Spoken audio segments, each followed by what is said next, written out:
Everybody, welcome back to another episode of Shifty's 49ers Talk. In this video, it's going to be my third installment of my NFL power rankings. In the video, we're going to do my bottom three, then we're going to do my top 10. There's a lot to talk about, a lot to get into in this video, so stay tuned. Coming right up is going to be my bottom three teams.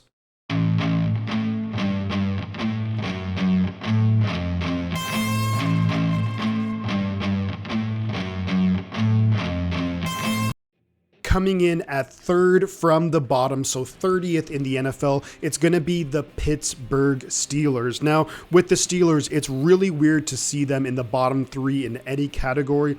For so many years, for so long, they've been very, very good, very, very consistent. But let's be real with the Pittsburgh Steelers. They have the worst quarterback play in the NFL. When you also look at it too, worst point differential in the NFL. They just got completely blown out by their in-state rival, the Philadelphia Eagles, 35-13, not looking good.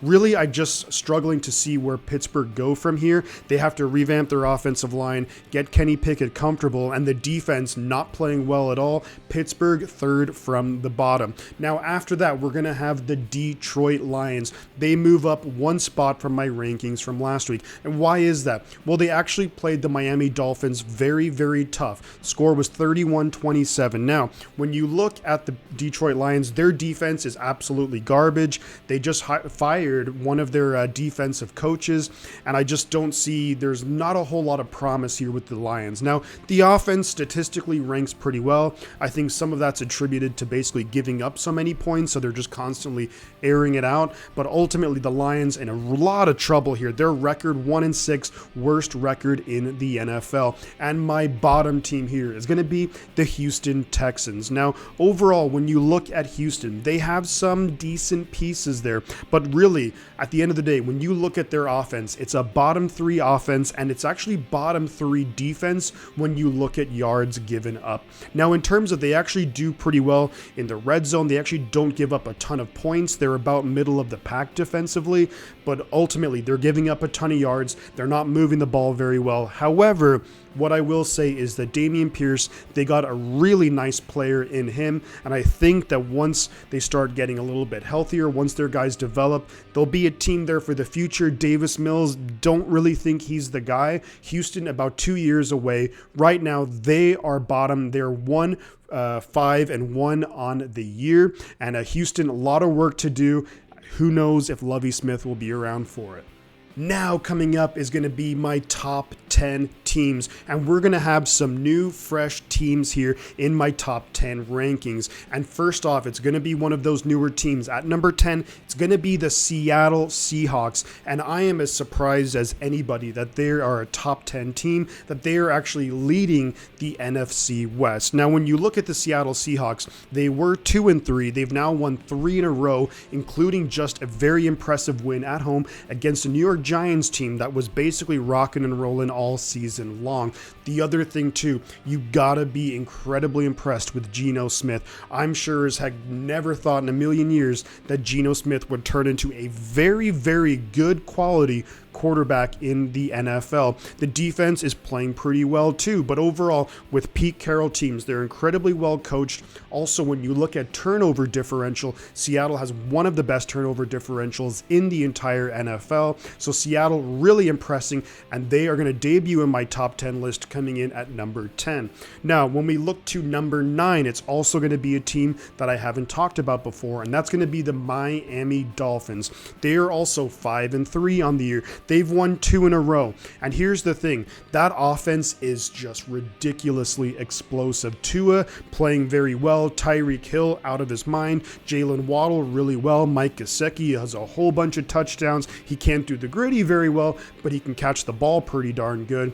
And Miami just really need, and maybe they'll add a piece here to their defense. The defense just needs to play a little bit better if they really want to compete. Now, I think that they very well could be a playoff team, but they play in a very tough division, and they play in a very tough conference. So we'll see how it goes.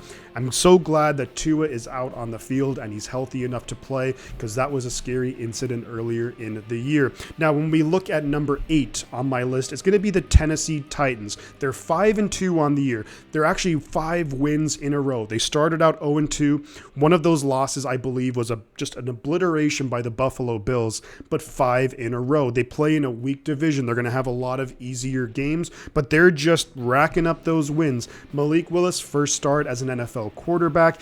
He didn't look great, but, he's really a raw prospect coming out of Liberty. If they get Tannehill back soon, they're going to stack up some wins. I do think that Tennessee should be in the market to trade for a player. For me, they either need to trade for an edge rusher or maybe some secondary help, and they can go far.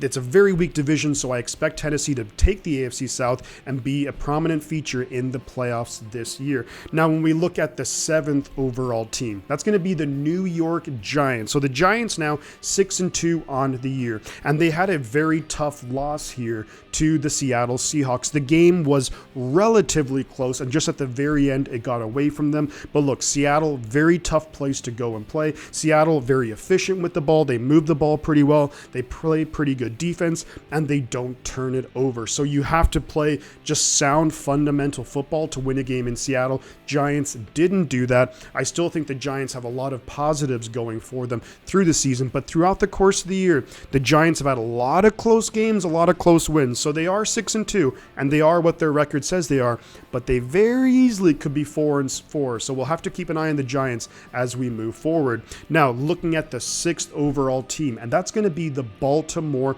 Ravens. The Ravens, 5-3 on the year. They've won a number of games in a row. Lamar Jackson really getting comfortable, and I think, look, they're going to be getting Rashad Bateman back pretty soon. The offense moving the ball. The defense just got a huge injection of talent with adding Roquan Smith, arguably a top 3 inside linebacker in the NFL. So that's really going to help out the defense.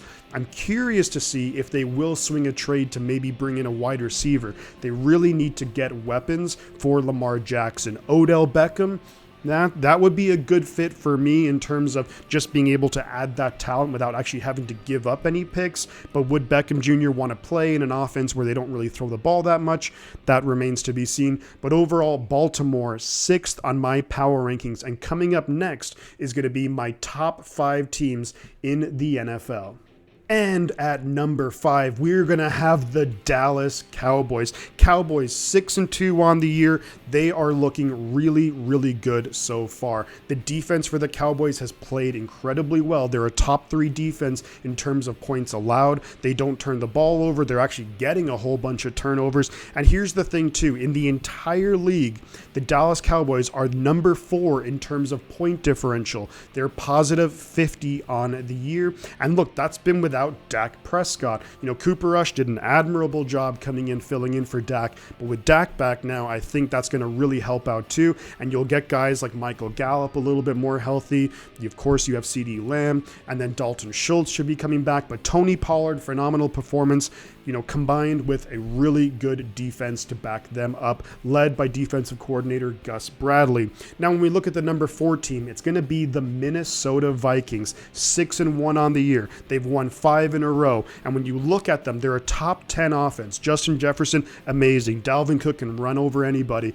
Adam Thielen really had some nice pickups and nice receptions in their big win against the Arizona Cardinals. Also, a team that they're +6 in terms of turnover differential. That's tied for number 2, I believe, with the Dallas Cowboys. So they're not turning the ball over, they're forcing turnovers, and they're just winning games 6-1, and they have a massive lead in that division. They're already up 2-3 games in the division, and we're not even halfway through the season. Now, when we're going to enter the top 3, and this will be pretty similar to what we've seen before, but there's going to be a little surprise. So the Kansas City Chiefs coming in at number 3. They're 5-2 on the season. This last Sunday, they had a bye week. But overall, the Chiefs' best offense in the NFL. And guess what? They added Kadarius Toney. Now, Kadarius Toney, not a big name by any means. He's had 1 or 2 big games with the Giants, former first-round pick.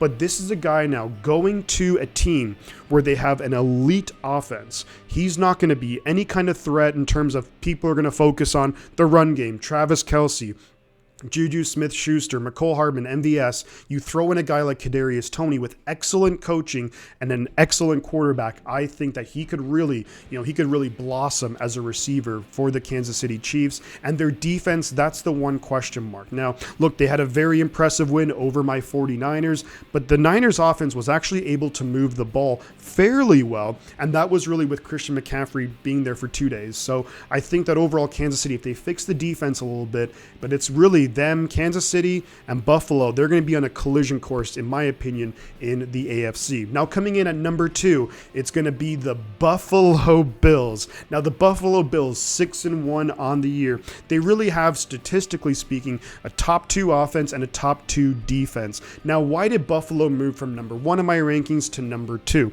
Well, let me tell you very quickly.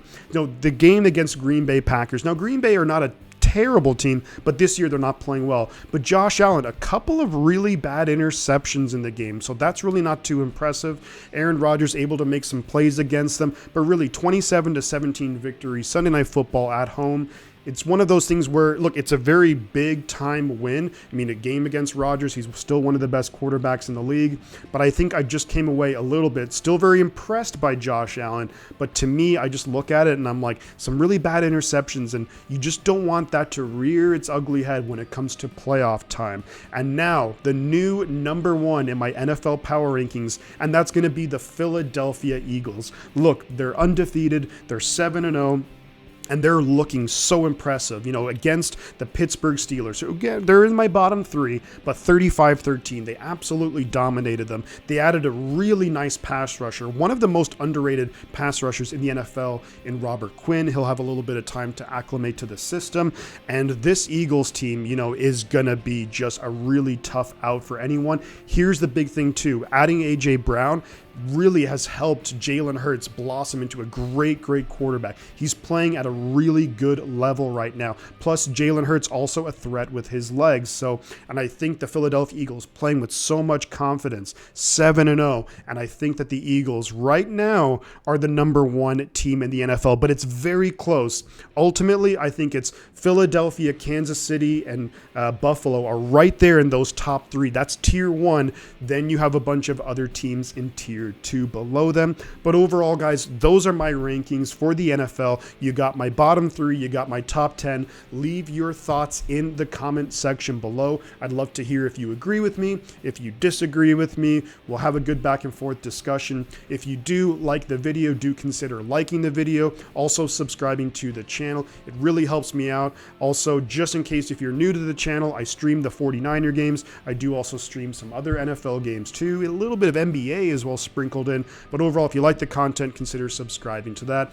Thank you very much, guys, for watching the video. And I'm going to say and end off with 2 things that I always say. The butt counts. I'm going to catch you guys on the flip side.